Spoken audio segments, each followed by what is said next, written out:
সংক্ষিপ্ত বক্তব্য নিয়ে আসবেন জনাব মোহাম্মদ আব্দুর রাজ্জাক, সভাপতি কলিমহর ইউনিয়ন বিএনপি।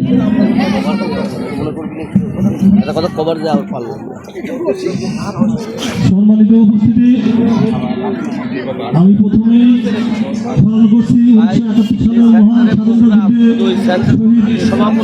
শহীদদের এবং 24-এ যাদের আত্মত্যাগের বিনিময়ে আজ আমরা এই জায়গায় অনুষ্ঠান করতে পারছি মুক্ত মঞ্চে, তাদের জন্য আজ 12টা প্রোগ্রাম। আসলে বলার কিছু নাই, প্রোগ্রাম আছে আমাদের শিডিউল প্রোগ্রাম নেতার। আমি শুধু আপনাদের বলবো, আমরা যারা এই পাশ দিয়ে বসে আছি, আমার মনে হয় কলিমহর ইউনিয়নে যারা বিএনপি করেন তারা সবাই আছে। আমরা যদি সবাই ঐক্যবদ্ধ থাকি তাহলে কলিমহর ইউনিয়নে কোনো বিদ্রোহী প্রার্থীর পক্ষে ভোট করার কথা না। আমি আপনাদের কাছে নিবেদন রাখবো, আপনারা সবাই আন্তরিকভাবে ঐক্যবদ্ধ থেকে 12 তারিখে ভোট দিবেন।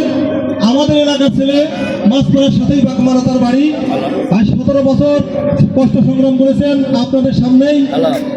আপনারা তার যদি জয়ের পথ সুগম করেন, এলাকার সন্তান হিসেবে অবশ্যই আপনাদের দাবি দেওয়া পূরণ করবেন। আমি আপনাদেরকে ঐক্যবদ্ধ থাকার আহ্বান জানিয়ে আমি শুধু কয়টা কথা বলবো।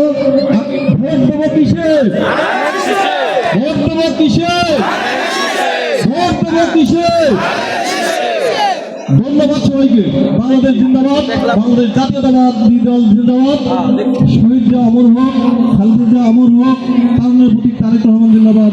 আসসালামু আলাইকুম।